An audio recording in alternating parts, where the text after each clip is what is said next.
Živimo u digitalnom dobu gdje su naši podaci, posvuda. Ali jeste li svjesni da postoje stvarno moćni alati za kontrolu tih podataka? U ovom pregledu idemo vidjeti koja su to točno vaša prava prema općoj uredbi o zaštiti podataka, poznatijoj kao GDPR, i kako zapravo možete preuzeti kontrolu. Stanimo na trenutak i razmislimo koliko tvrtki i organizacija ima vaše ime, e-mail ili adresu. Od one aplikacije za dostavu hrane preko poslodavca pa do lokalne samouprave, naši digitalni otisci su doslovno posvuda.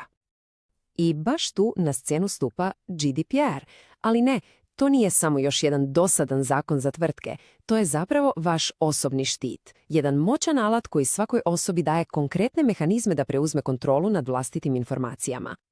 Ok, krenimo od samog početka. Prije nego što otkrijemo koja su to točno prava, moramo se upoznati s dva ključna pojma koja su temelj apsolutno svega.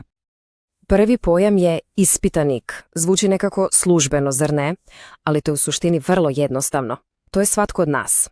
Svaka fizička osoba čiji se podaci obrađuju. A osobni podatak? To je praktički svaki podatak koji može otkriti nečiji identitet. Ime i e-mail su naravno očiti primjeri, ali to može biti IP adresa, lokacija s mobitela ili čak neki medicinski podatak. Uglavnom, bilo što vodi do identifikacije neke osobe. Kad znamo osnove, vrijeme je za onaj najbolji dio.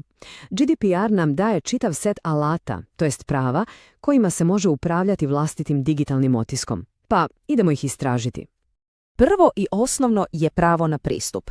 Zamislite da možete pitati bilo koju društvenu mrežu. Hej, koje sve moje podatke imate i zašto? I pazite, oni na to moraju odgovoriti i čak dati kopiju tih podataka. Zatim imamo pravo na ispravak.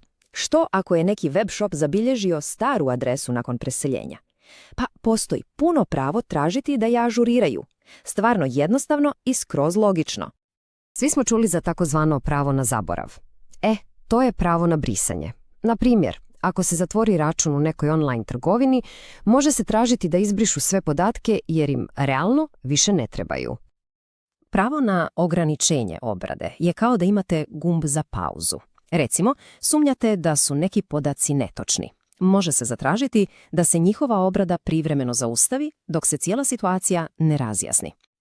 I naravno, tu je pravo na prigovor. Ako se nekome ne sviđa što neka tvrtka koristi podatke za marketinške analize, na primjer, postoji pravo uložiti prigovor i tražiti da s tim prestanu.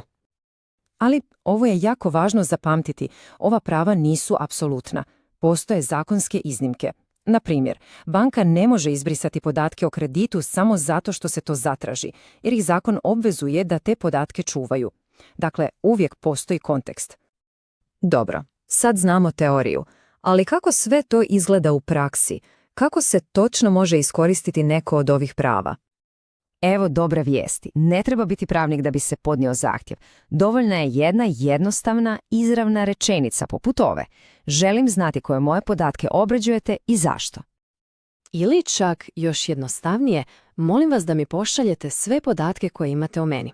Dakle, zaboravite na pravni žargon. Važno je samo da je namjera jasna, a zahtjev se može poslati e-mailom, poštom, pa čak i usmeno.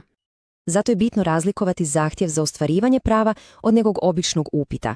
Ako se pošalje poruka s jasnom namjerom da se pristupi vlastitim podacima, to je GDPR zahtjev, ali ako se samo pita za radno vrijeme, to naravno nije to. U redu, zahtjev je poslan. Što se događa sada? Ajmo pogledati proces iz perspektive te organizacije koja ga je primila. Proces se u principu odvija u 3 ključna koraka. Prvo, organizacija mora potvrditi identitet, jer ne bismo htjeli da naši podaci odu krivoj osobi, zar ne? Zatim, oni analiziraju i rješavaju zahtjev. I na kraju, naravno, šalju odgovor. A koliko dugo se mora čekati na taj odgovor? Zapamtite ovaj broj, 1 mjesec. To je standardni rok u kojem organizacija mora odgovoriti na zahtjev. Naravno, postoji iznimka.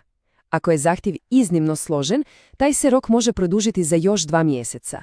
Ali bez brige, organizacija o tome mora obavijestiti na vrijeme i objasniti zašto im treba više vremena. I za kraj odmaknimo se korak unazad. Zašto je sve ovo uopće važno?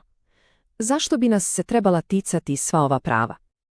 Vidite, ne radi se tu samo o nekoj birokraciji. Radi se o izgradnji povjerenja u digitalnom svijetu. Kada organizacije poštuju nečija prava, one zapravo pokazuju da su odgovorne. To smanjuje rizike, gradi povjerenje i stvara jedno sigurnije online okruženje za sve nas. Ova prava nisu samo slova na papiru. Ona su stvarna moć u rukama svakoga od nas. Sada kada znamo koji su nam sve alati dostupni, jedino je pitanje, jesmo li spremni preuzeti kontrolu? Ovaj video je edukativnog karaktera i ne predstavlja pravni savjet za pojedinačni slučaj.